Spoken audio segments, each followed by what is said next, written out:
Welcome back to 5-Minute Interviews. This is the 5th episode, and today we're joined by Patrick Mead.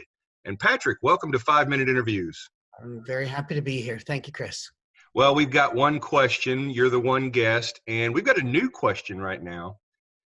We're learning that the date keeps moving back a little bit, the date when all of this is supposed to open up. How do we maintain our resiliency during a time of uncertainty? What do you think, Patrick? Well, the first thing to do is to remember who you are and who you aren't. It's rather like getting caught in a traffic jam and getting angry at it.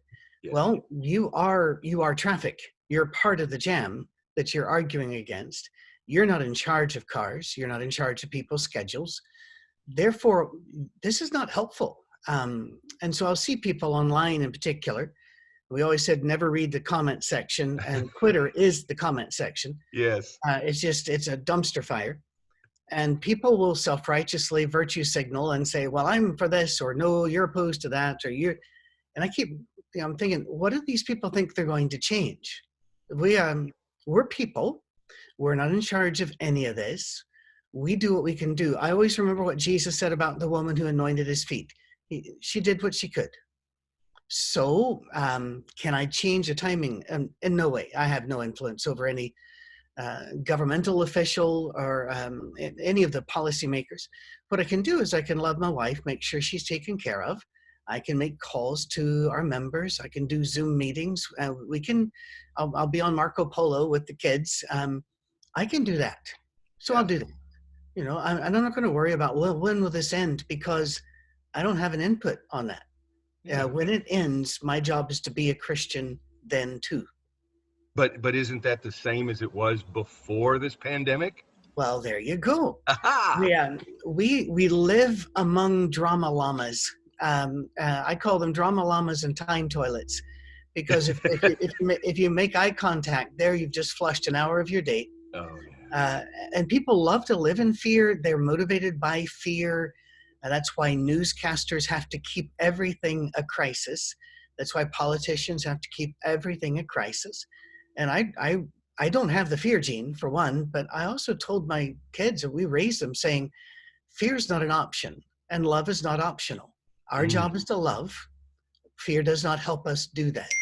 So Let's just do our job and let the world do whatever it wants to. We'll just be Christian. Yeah. I think an angel just got its wings because you said that.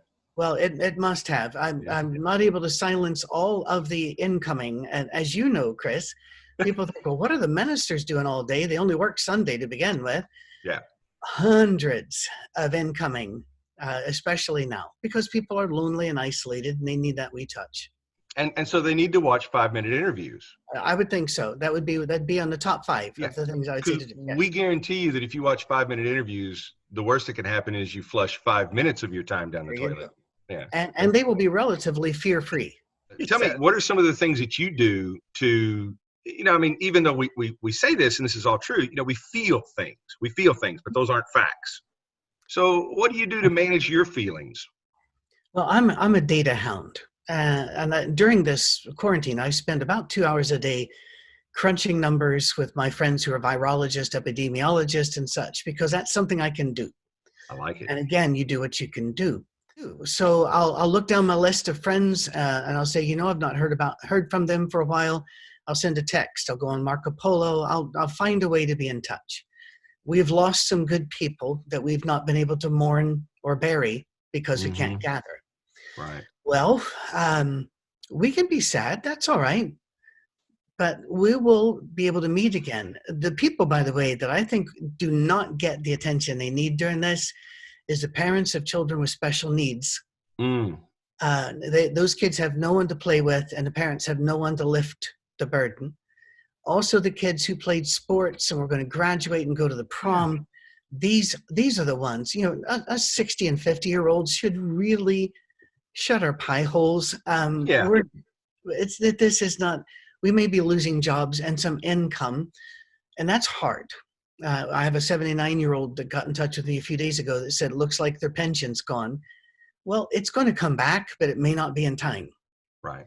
So let's understand there's real pain out there. So what can we do? Well, we can be friends with these people. We can offer them what we have. You know, we tell people that we know, this isn't everybody on the internet now.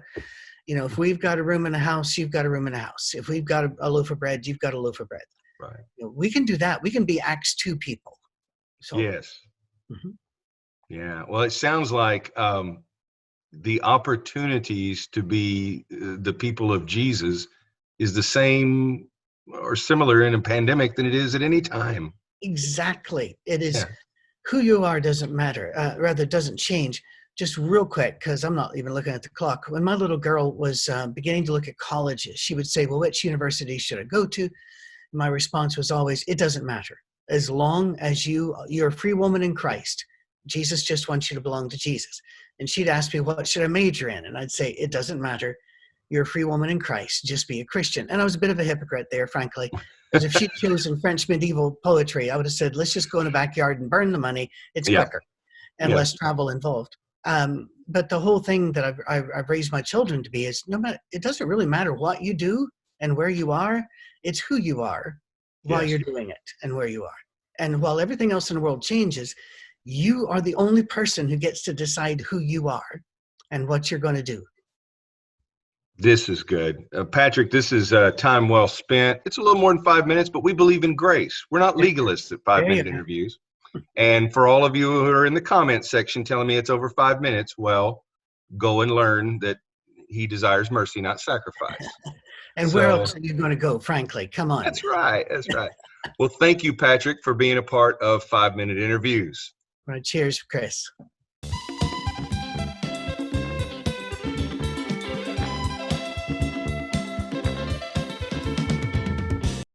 My wife balances the checkbook. Don't know how. I think she may sacrifice a chicken, light a candle. There's some magic there. Yeah.